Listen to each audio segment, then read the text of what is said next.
So welcome everybody. I'm glad you're here tonight. Insight Meditation, San Antonio.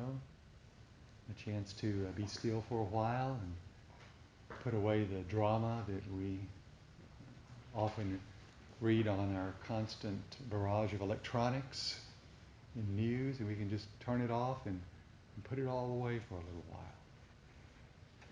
Leave the busyness of the day outside the door where we leave our shoes and come in and be silent together. And that's what we're going to do. We're going to sit for 20 minutes, and I'll do a guided meditation, mainly coming into the body, scanning the body. And then there'll be a bell and a 10-minute walking period, but you're also welcome to continue to sit if you like. And then a second 20-minute sitting after the walking bell, all in silence.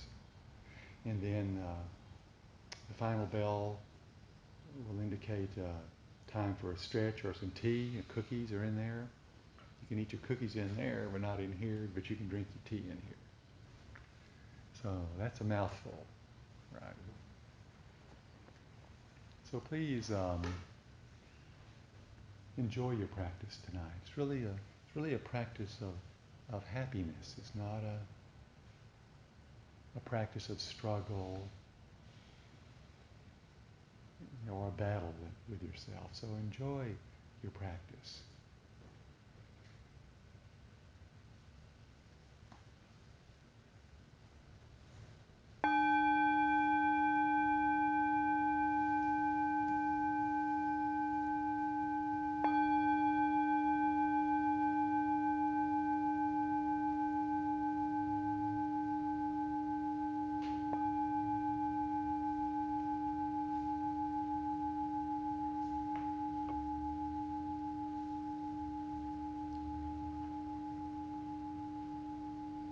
So now as you take your seat, let your body relax.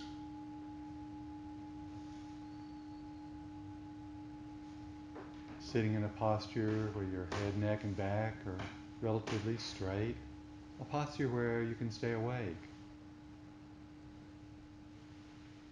relaxed but alert.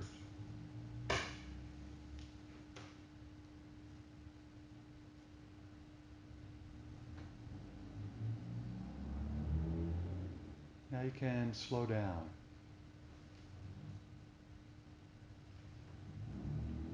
And let this practice be a gift of kindness for yourself tonight.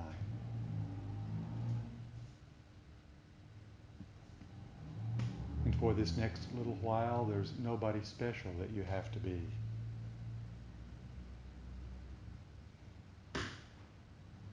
And there's nowhere to go.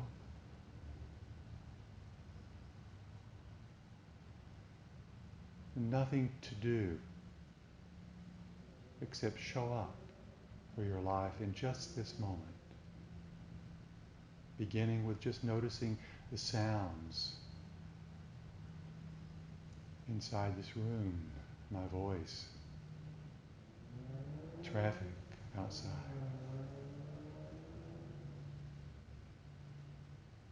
You see how the sounds come and go.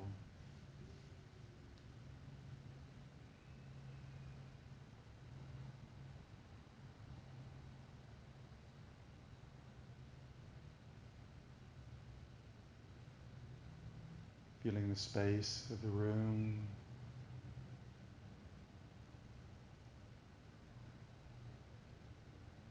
Touch of the cool air on your skin.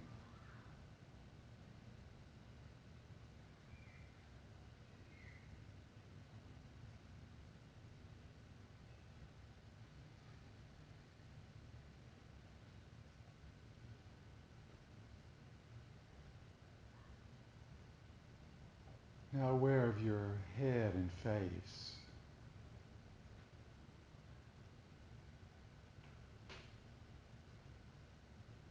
Letting the jaw be relaxed, not clenched.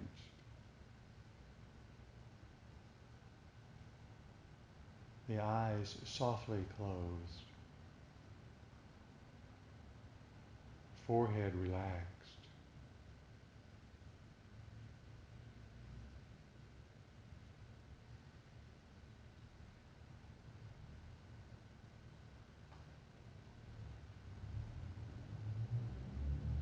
Feeling sensations in your neck, throat,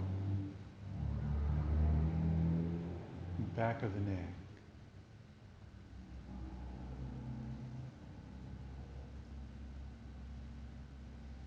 Your shoulders. Notice what's there, a sensation.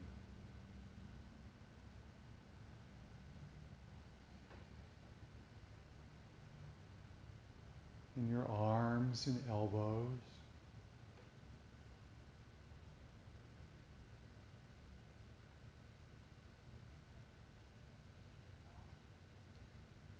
In hands. Sensations in the palms of your hands, the backs of your hands. Softness, hardness, warmth, tingling, vibration, tightness.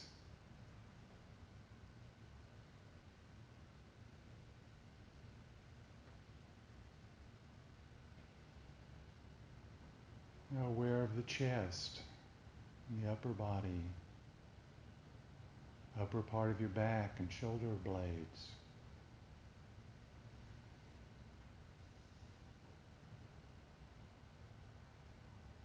Not missing anything.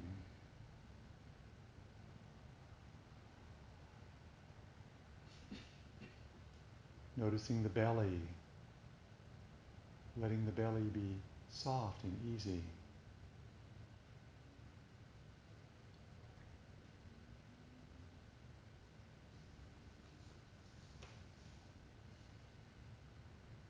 Notice the contact point of your sit bones with the cushion or bench, the weight of your body.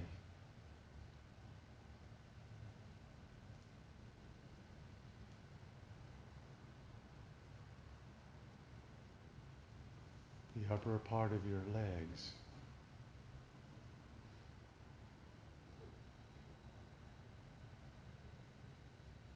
And your knees.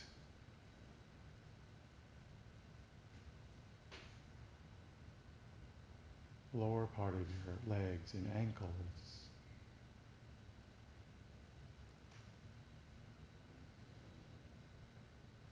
And sensations in your feet. The bottoms of your feet touching the floor or one another. Tops of your feet and your toes.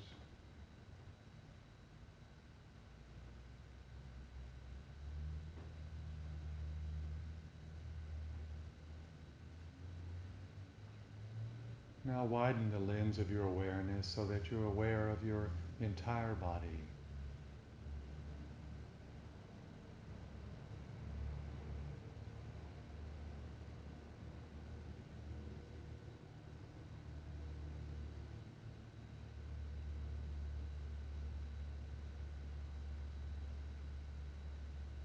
Notice any areas in your body now that may feel tight or tense.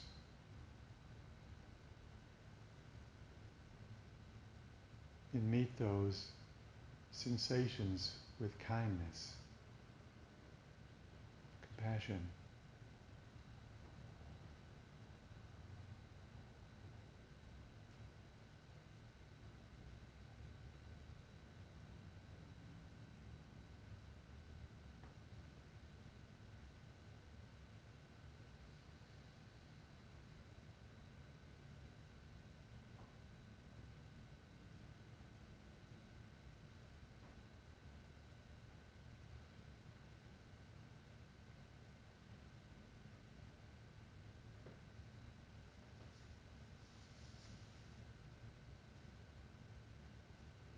Aware of the breath now.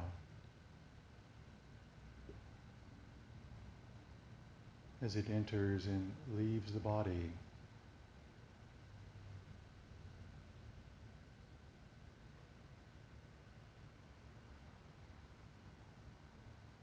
Letting the breath be natural, not contrived or manipulated.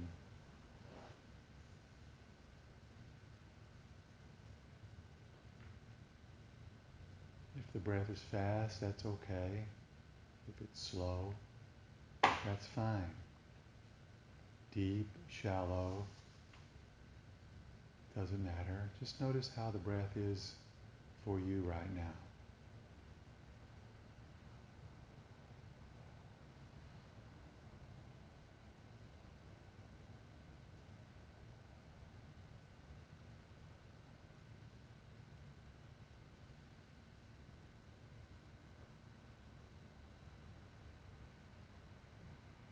Breathing is a sign that we're alive. Feeling the breath, entering and leaving the body.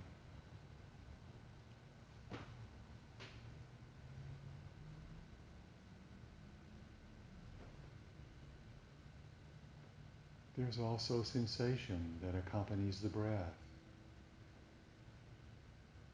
You may notice a rising, falling sensation in your belly or chest with each in and out breath. Feels like a rising, falling sensation.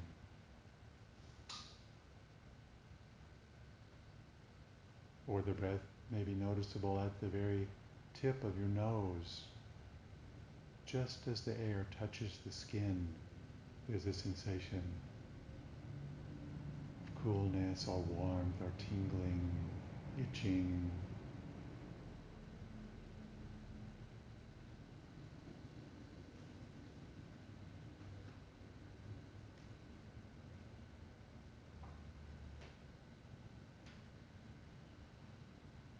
Now bring your attention to the place where you're feeling your breath as sensation in your body or at your nose tip, perhaps another place.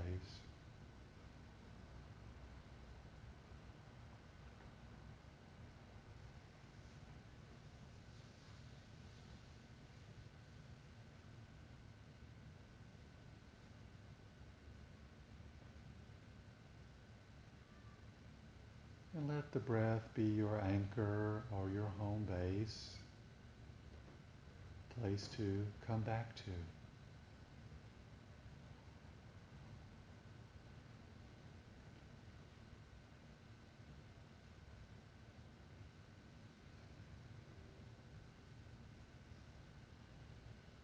So now the attention is resting with the sensation of the breath, but it's not shackled or chained to the sensation.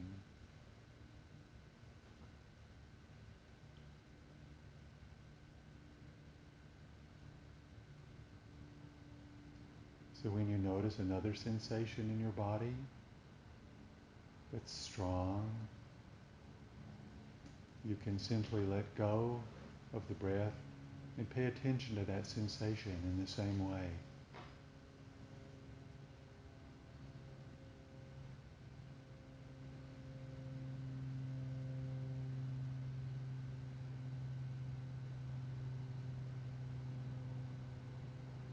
And when that sensation passes by, and it will disappear, relax and bring your attention back to your home base, sensation of the breath.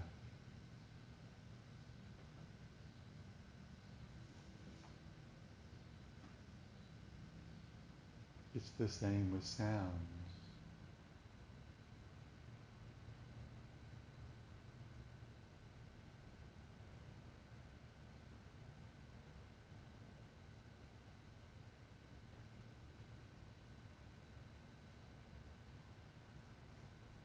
You may notice that you're thinking rather than attending to the breath. That's fine, because we don't try to stop thinking, just notice thinking is occurring. Planning, remembering.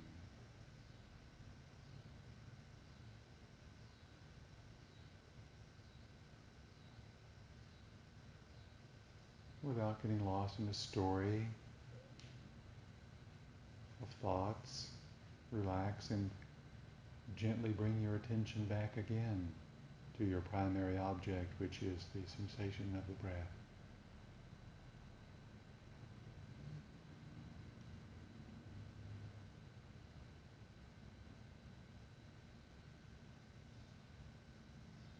Observing one thing is not better than observing another. The breath is simply a place to rest the attention.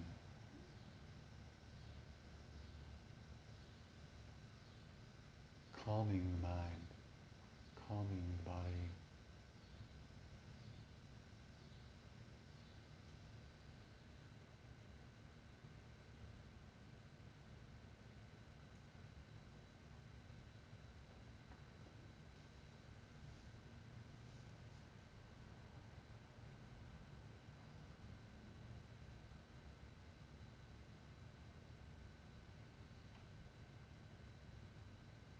Now sitting with ease and delight.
Staying mindful of the body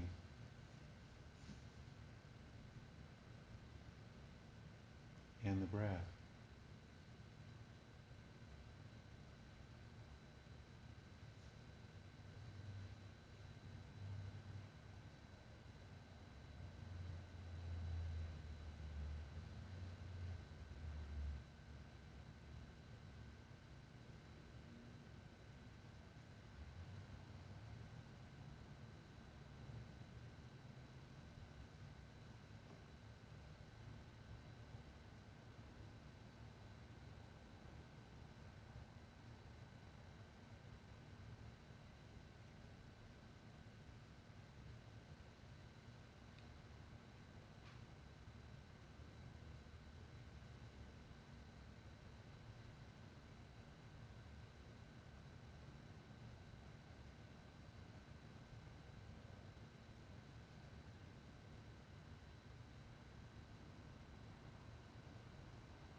practice now, or you may continue to sit.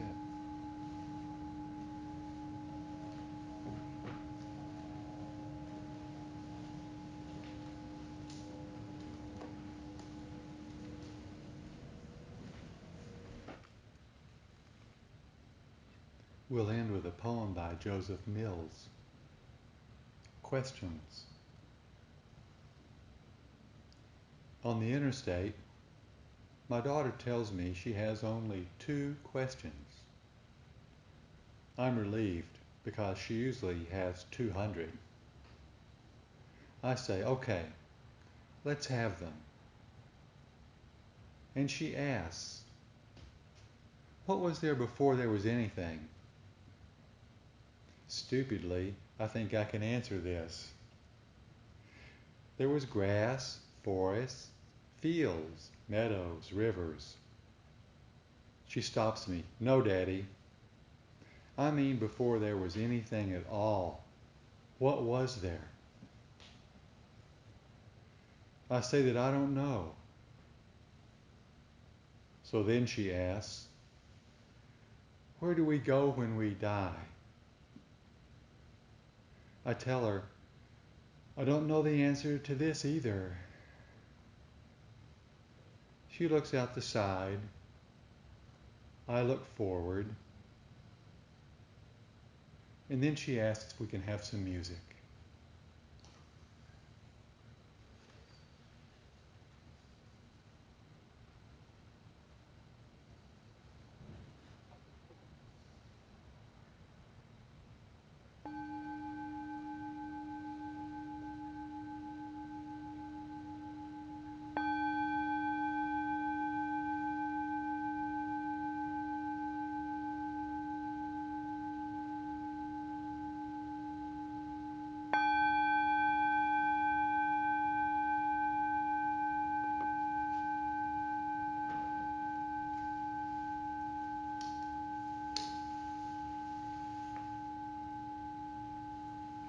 And please continue to nurture the silence for yourself and for others as you move and stretch, to get some tea if you like, and then come back and Anita's going to talk about this practice.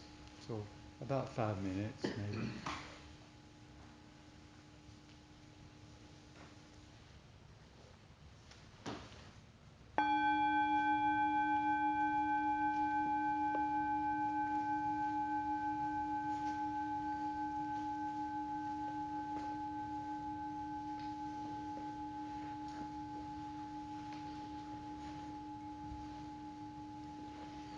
Lesson 1. I'm going to talk tonight about 2 ways that you can hold very dear in your practice and maybe in your daily life. They're wonderful. It's beginning again with beginner's mind. And one of the things that we notice quite quickly when we begin to sit is that we all have this monkey mind. If you have a body, you have a monkey mind. And nothing's wrong with the monkey mind, except it needs a little attention. And so we begin to see that when we start to practice and we begin to the right effort to follow the sensation of our breath, that the mind will stay for a while and then it leaves our primary object. And so beginning again, this skillful meaning that's so important, the practice is because the insight is, oh, I'm not attending to the sensations of my breath. That's your insight. So I'll begin again. and again, and again, and again, and again. And that is the practice, is beginning again. And it doesn't matter how long you practice. It's a beautiful beginning again. And like I said last week, research has shown that attention comes in discrete moments. This is psychological research. And we can be attentive to something for a very short period of time. And then we have to remind ourselves, moment after moment. And to return to it, primary object, if we want to keep on being attentive. So continuous attention, the type that can observe things over time, has to be stitched together from short intervals. And so that's what our practice does. That's what our meditation offers us.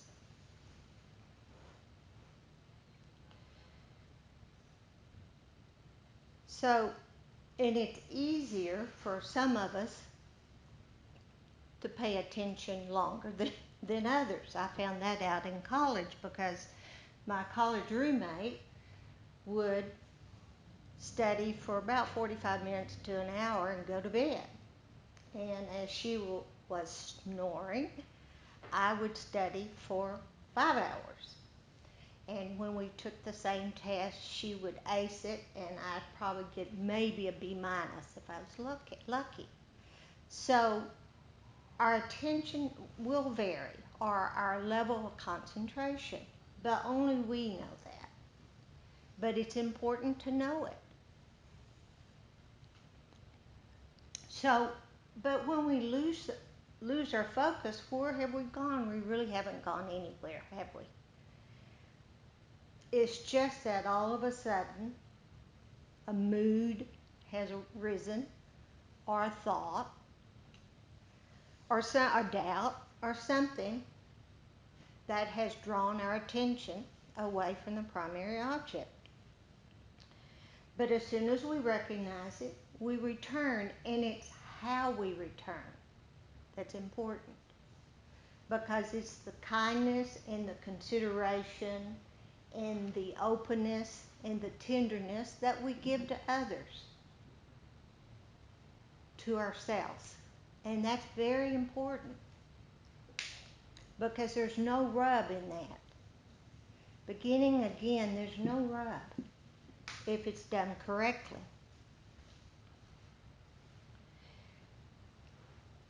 I have found that beginning again isn't something that I brought into my daily activities in life, because I'm quite conditioned, like a lot of us, that to set up goals. Let me check that off, check this off, let's check this off. Oh, I didn't do it. I didn't meet my goals. And so, before I understood how important beginning again was, I'd beat myself up and really just be really so discouraged that I might not try again. So, thank goodness I know that beginning again is something that we can use in all aspects, not just in our formal practice. Because you know what? We all make mistakes. We all say things we regret. We all do things that we regret. We become moody. We become irritated. Welcome to the human being. Welcome to being a human being. That's part of it. But we can always begin again. Because remember, we are perfectly imperfect. That has to be honored. That's important to be honored. It's when we think or strive to be other than that, that would cause a lot of suffering for ourselves. So accepting our mistakes. When I was a principal of an elementary school, I noticed that the students, as well as the adults and the teachers, really didn't have a process to follow when someone made a mistake. So I set this up, and it's something that I use in my daily life too. But the first thing that I taught to everyone, including the staff, was, is it okay to make a mistake? And so here we all together, 700 or 800 of us, and we all yell, yes, it's okay to make a mistake. But what do we do with a mistake where it becomes useful? Well, first we admit it. I made a mistake. What a relief. Isn't that such a relief? It certainly was for us. Ah, you mean there's space to make mistakes? So what do you do with a mistake? So you take that mistake and you're honest about it. You own it. You take responsibility for it. You fix it. Or if you need to apologize, you apologize. And so the last step is you forgive yourself. Let it go. Release it.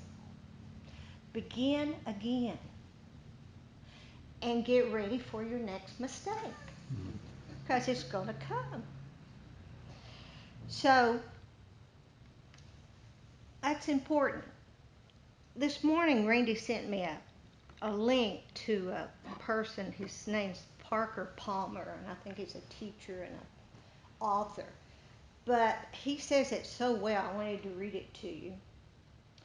As you integrate ignorance and failure into your knowledge and success, do the same with all the alien parts of yourself.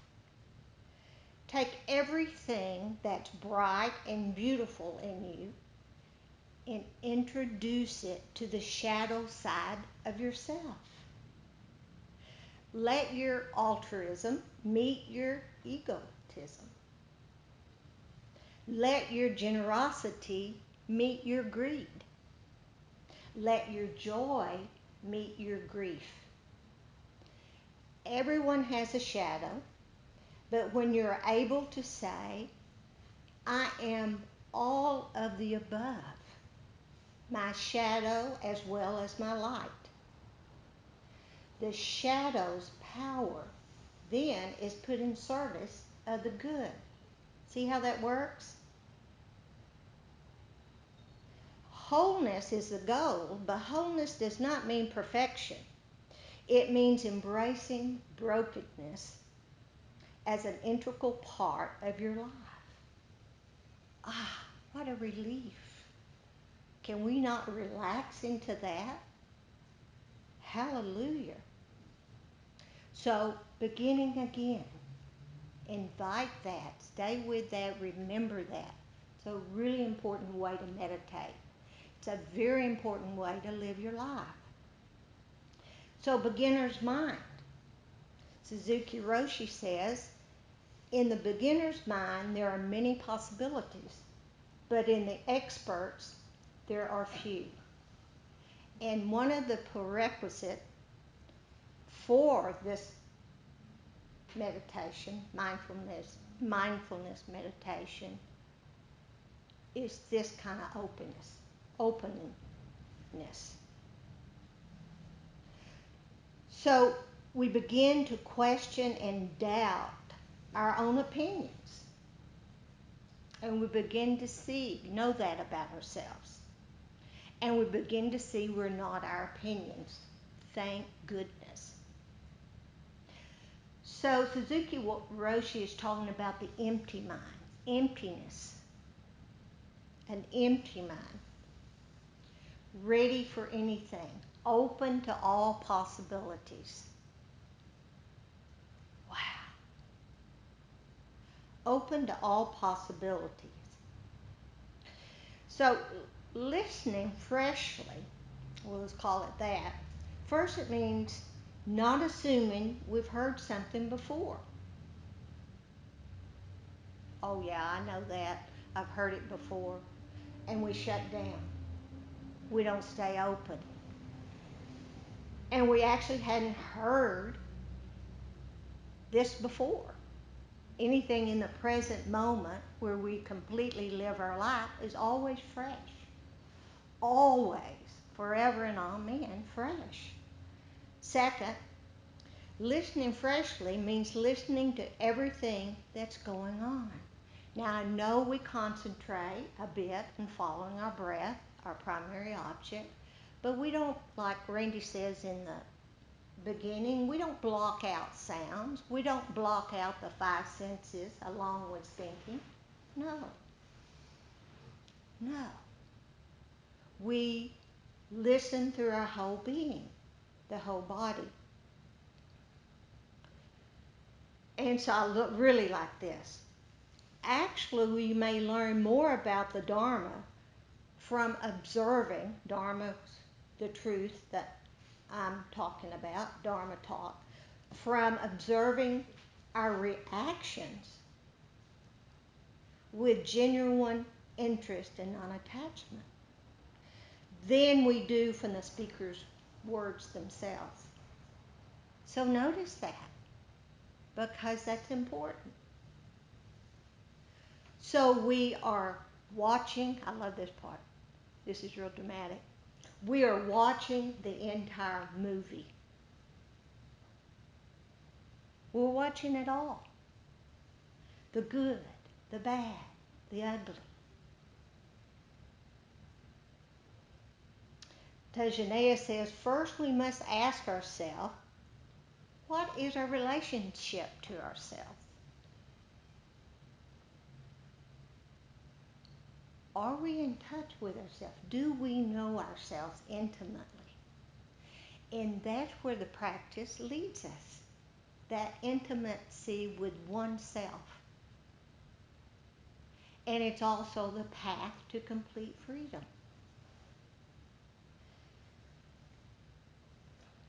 So, what do we do when we are confronted with things in our life that are difficult? We'll know it. I mean, I know what I do. When the button is pushed really deep, I know. Not proud of it, but I know what I do. So know it. Because every time you know it, it loosens the reactivity. Every time we notice. So confronted with it's when we are confronted with our conditioned self that we have to learn to be compassionate with and about. It comes from our fear and our anger and judgment, frustration and moods.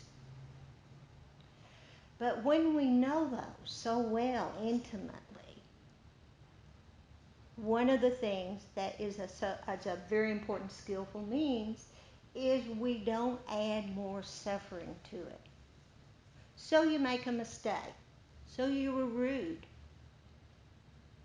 Okay? So there's steps to follow. Admit it. But we don't want to add more suffering. That's called the second error. And that's when we take our mistakes, our fears, and everything, and we create mentally stories and issues all around it. Instead of, I made a mistake. This is what I did. And release it. And bow to it. Honor it. Make it useful. So we can begin again and forgive ourselves. Because to know thyself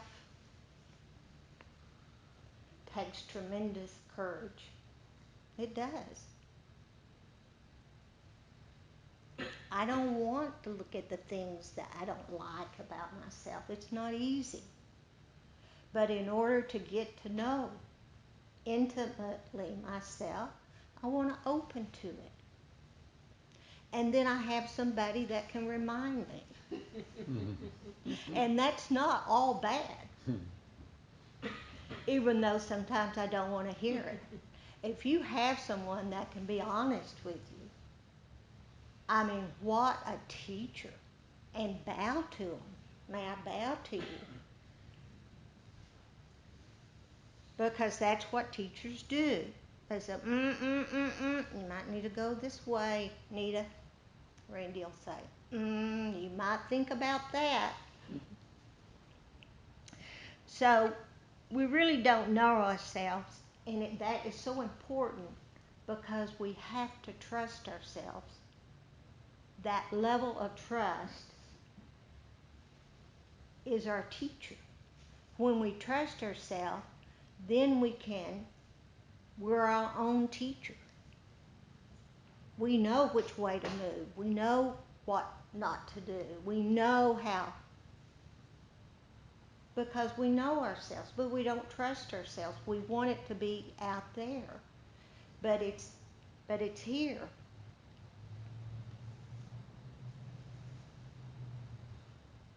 And so, it is a simple understanding of what it is really like to live as a human being.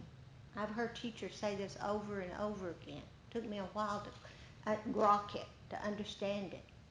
To be a complete human being with all the honesty about the human being included. What a relief. Sometimes I want it to be like a AA meeting where I stand up and say, okay, I want to admit I'm a real person. And I want you to know I love the Cowboys, the football Cowboys, and I watch it on Sunday. It's not holy, but I get there and I want them to beat the other team. It's there. Now, used to, Randy would say to me, because this is the way I was conditioned as a child, because my mother loved the Cowboys, was he would say, Nita, life's not going to change whether your life is not going to change whether the Cowboys win or lose. And slowly but surely they can lose, and I can let it be instead of letting it ruin my whole evening, Sunday, and maybe the rest of the week. Who knows? So, get to know ourselves. Begin again, beginner's mind, not knowing. And just like the beautiful poem was not knowing. It's when we think we know is when we get trapped. And certainly about this practice. And so I'll stop there. And Randy, anything you want to say? Well, I just might add that she'll only watch the football game on silence. And we only have one television. And that becomes an issue with the mute button a lot. I don't want to hear that commentary. I want to hear myself. Terrific. So begin again. So we can open up for questions or Comments, anything. Beginning again with beginner's mind. Something we can hold dear to us for the rest of our life. And something that is so important in this practice.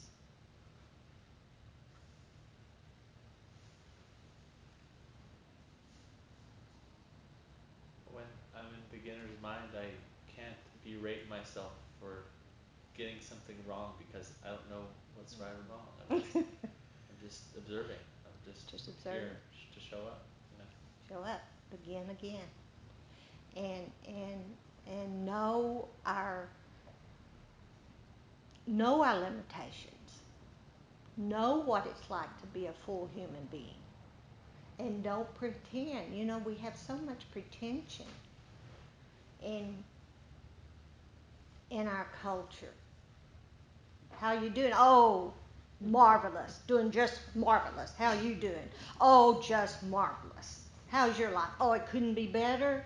My life is much better than your life. You see how we pretend that we're not human? So, yeah. And we know that. We know we feel like we have to pretend sometimes, but we really don't.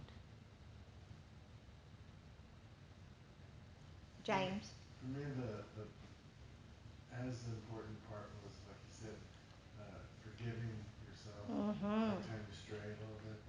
Because Mm-hmm. instead of berating yourself and wasting all that time chewing yourself out, just say, okay, come on back, let's get going again. And you're right on. You're going again. Instead of wasting time thinking that you're a bad person. Yeah, making yourself miserable. Right. You know, just making yourself miserable. And like you say, once you really get in touch with it and you notice it, it loosens it. Quite naturally, it loosens it. You know, it's funny because I feel before I started this path of, you know, learning how to meditate and stuff, um, I have a very critical mind coming Mm-hmm. into it and thinking, oh, this isn't going to work, or this is, you know, just, I don't know, I just had a lot of criticisms about it, and Sure. criticizing myself, criticizing you guys, Sure. and then it seems like I'm just kind of coming off that horse and like, okay, well, I don't have to worry about it. I just keep showing up and something will happen. And I've noticed that one little benefit is when I'm getting frustrated about something, um, it's fine. It's fine for me to be frustrated because it shows that I really want it, and that's not a sign of, you know, it's too difficult for me. It's just a sign that I gotta keep showing up, keep what do you say, re focusing the attention. Yeah. And that's insight. That's more insight you had before you practiced. Yeah. Beautiful.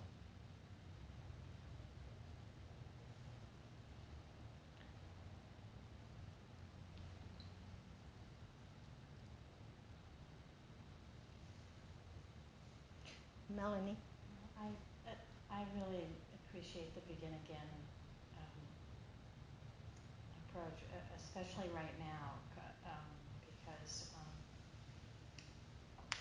I've been having a lot of issues with anxiety around the election, and Yes. I also kind of went through this in 2004, and it was, which was before I started practicing, did not awaken the better angels of my nature. And I thought, you know, it's kind of a period I kind of feel like sort of ashamed of, you know, that oh, that was such an overreaction and this and that, and now I feel the same anxiety rising, and it's kind of weird because I'm really having to take that and say that's, you know, that tendency is just something that's there Yeah. and observe it, but it doesn't make it go away.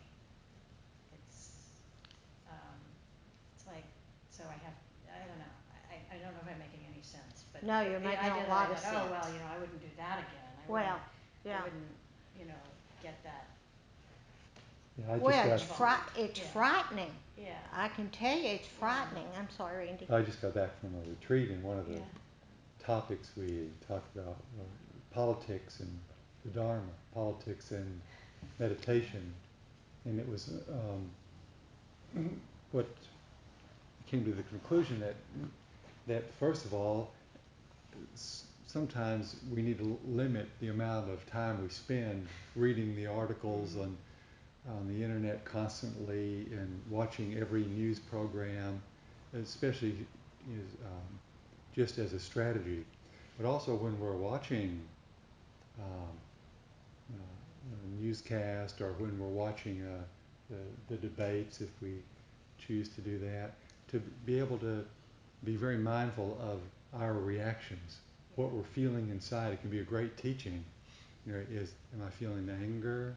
Am I feeling heat? Am I feeling cold? Am I feeling disturbed or just staying with those feelings in your body as the different comments come up that you may like or you may not like about one or the other. People running, just paying attention to our own response, not so much what they're saying as how we're responding to, because most of the stuff everybody said it over and over again anyway. So, but I don't know if we really checked our own hearts and minds to see what it is we're reacting to, and the feelings that are arising in our bodies when we are feeling these things. Yeah, and I've certainly have felt a lot of fear. It's there. Very frightening. It's very frightening. So the fear's there. It's the angst of life. Many times I have to remind me, okay, this is pain. This is the pain of life. This is what the Buddha said. This is the pain of life. And sometimes making it larger, like, much, much bigger, holds it. This is the pain of life. And then we see how we create so much suffering for ourselves and for others. Anyway, is anybody else before we conclude the evening?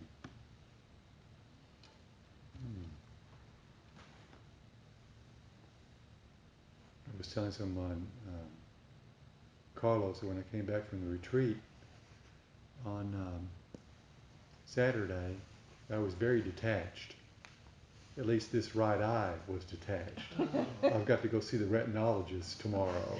I think something's going on there. I was seeing flashing lights, and it wasn't a mystical experience. So anyway, I hope nothing's detached too much. Detachment could be a good thing, but also a little bit of a concern. Anyway, so we'll end the evening with a metta meditation. It's a way of softening our hearts and letting ourselves feel the love that's available. Like Anita was saying, including the joy and love along with the shadow side that we have. So letting yourself relax a little bit, lean back for the metta. And let your eyes close if you like, and just feeling the softness of the body and softness of this room right now.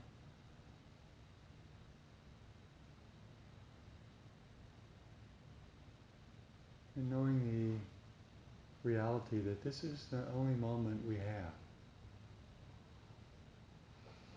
Next moment's not here, just a thought, and last moment's gone.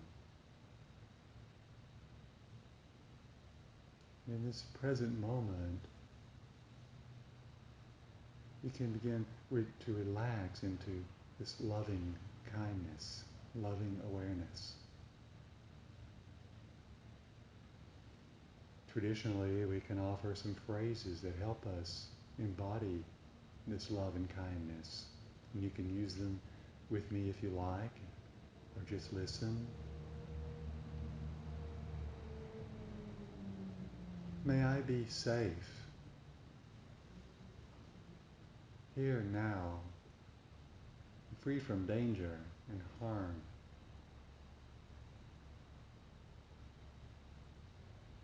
May I be happy and content.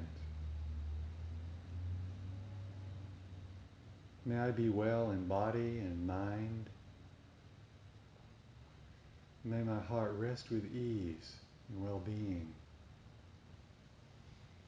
May I be safe. May I be happy.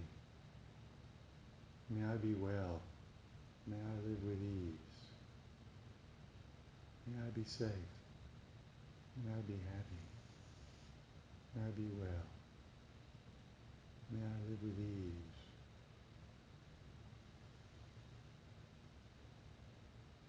And now the same wish for everyone here tonight. May you also be safe. May you be happy. May you be well. May you live with ease. So now letting yourself receive the loving kindness that's being offered to you. And then expanding the awareness to include all beings everywhere. Texas, the United States, surrounding countries, the world, the universe, the politicians. May all beings be safe, free from danger and harm. May all beings be happy and content.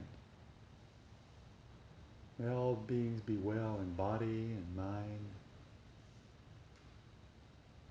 And may all beings live with ease.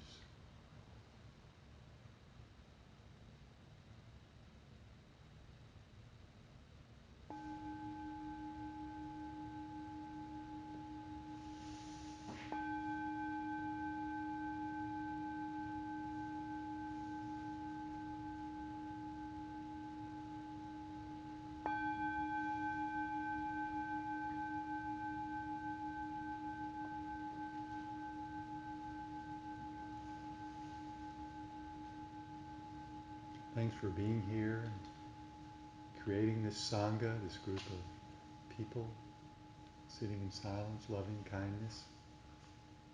It's nice to be here. Enjoy the rest of your evening. Next week, lesson 2. One Dharma, many paths. See you then. Have a good week.